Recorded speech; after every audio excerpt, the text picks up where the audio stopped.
Sorry. The time is 2 minutes to 9. Um, so now we're going to be, speaking about a very interesting topic. I'm sure a lot of you can remember back to the days where you awaited your matric results. The eagerly awaited matric results are said to be unveiled this Thursday. That is buzzing with anticipation and excitement for the matric class of 2023, but I'm pretty sure a lot of them are very nervous. However, this milestone also marks the beginning of a significant journey for our matriculants, especially in our South African landscape overshadowed by mass youth unemployment. To delve into the crucial next steps for these students, we have the pleasure of hosting education specialist from UKZN School of Education, Professor Labby Ramrathan. Prof, matrics are finally going to know, where they stand. The matric results are going to be announced. Just looking at the landscape of South Africa's education system and where we stand, is a matric still worth its weight in paper? Good morning, Celielo, and good morning to your viewers. I think that's such a complex question to answer. As we see it, matric at this part of the year has now become the common topic of conversation of both within the home and within the entire education spectrum and beyond that. It has been receiving exceptional interest, largely because it, on the one hand, measures the health of the education sector, to explore and to understand how the education that's being provided in this country supports the growth and development of the learners as they move beyond the school education. On the other hand, learners and parents are anxious about the matric results because matric results gives you access to a whole range of things. And I think our school education system largely is guiding students towards higher education or post-school education, as we call it. Um, and so access to opportunities within the post-school education system is at this point the crux of the matter. And this is where the hype is about how well my child is doing, how well I am doing as a learner. Can I get into the appropriate qualifications that I want to do? Can I do the things? So those are the questions that are in fact plaguing or uh, gaining interest amongst the whole population within our country. Mm, mm. And as I mentioned before, we're dealing with mass youth unemployment in the country.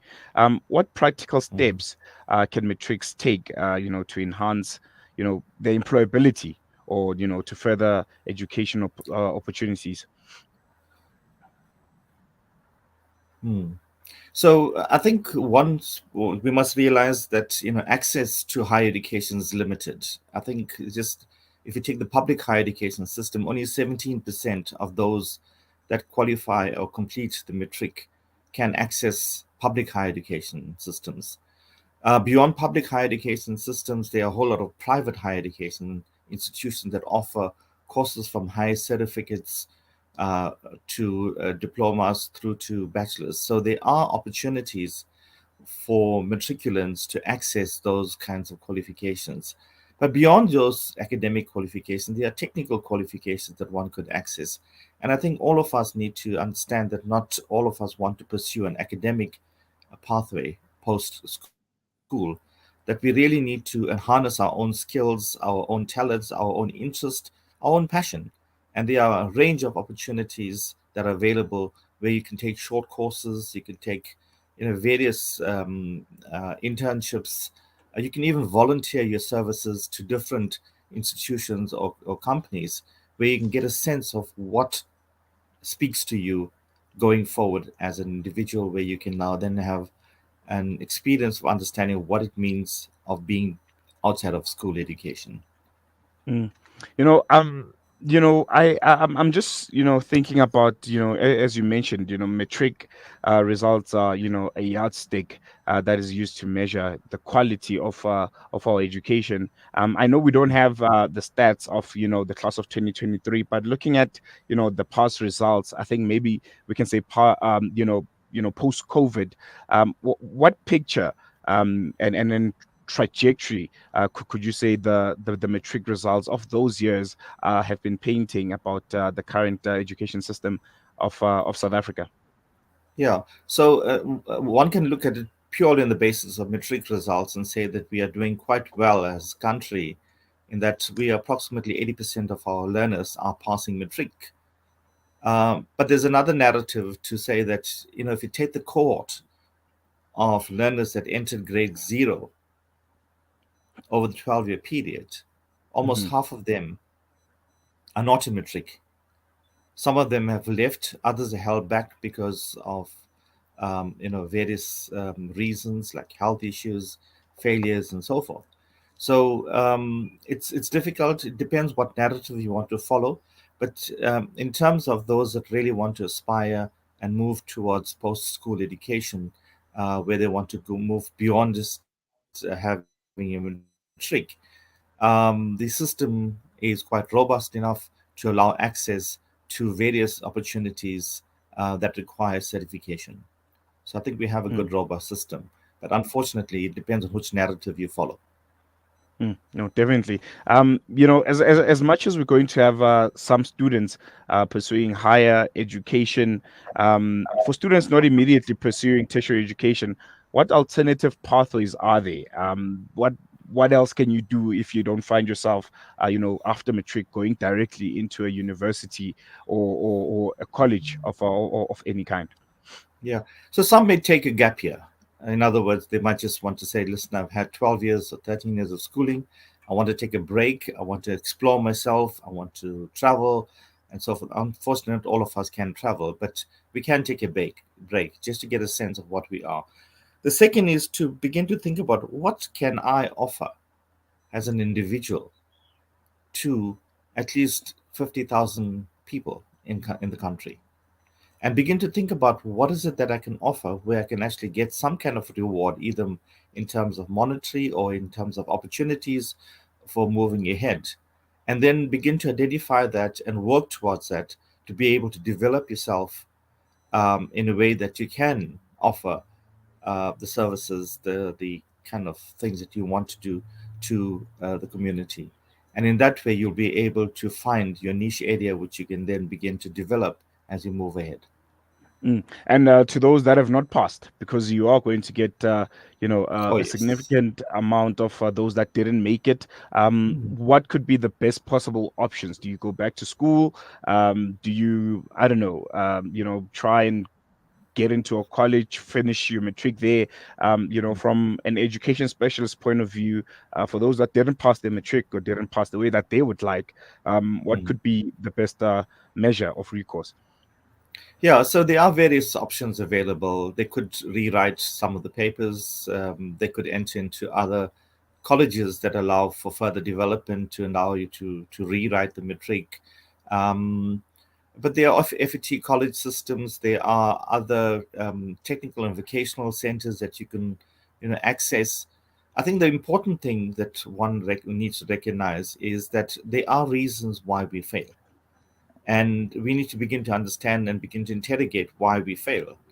And it might be that we are not so much into the academic discourse, but rather more on the practical side of it, and therefore want to practice. I know in my own family, I had several people who have not passed the matric, but they have been very successful in other spheres of the careers. They've chosen different pathways. When you enter into another space where you want to develop and grow, there are opportunities to learn. There are opportunities to grow in your skills and your knowledge, and you got to use those things. And the world is open to you basically. Just don't sit back and kind of hide away. It's the norm. It's part of our life. We are going to experience failures across our lives. Even myself, we've experienced several failures, but we move ahead. We Mm. find opportunities, and the important thing is, what worked for me is serendipity and being deliberate. Mm, mm. No, definitely. And just lastly, before I let you go, considering the, you know, the impact of COVID-19 pandemic on the job market, are there emerging trends or considerations that matriculants should be aware of as they plan their next steps? Yeah, I think COVID-19 has brought in a new way of doing things. The digital platforms have expanded substantially. Um, I think we are in the Gen G, the generation where digital technologies is really the flavor of the youth at the moment, and they could exploit that in various ways, and use those online opportunities to be able to find something that they can contribute towards, and work that way. So COVID-19, we shouldn't think only of it as being negative and it has been harmful to us, but it has been positive in the sense that it has opened up a new world of engagements.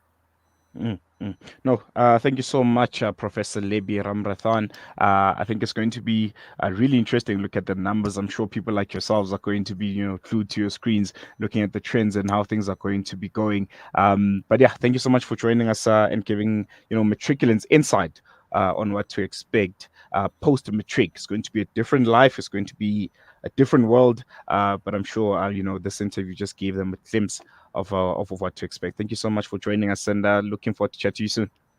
Thank you. All the Thank you. best to you and your viewers. Thank you. Appreciate it. Yeah, there you have it. Give us a call. Where were you when you got your matric results? How did you, anticipate them? What were you doing? Who were you with when you saw your name or ID number or whatever that was used in your generation on the newspaper? I'm sure the generation now just get it on their phones, which is, I don't know, just feels different. Compared to when you had to go to the garage with your buddies and get it on the newspaper. So yeah, give us a call. Our studio line is 011 is 01168000355, or send us a WhatsApp 0617660355. We're going to take a quick break, and when we come back, we're going to take the news with Zaid Jedward.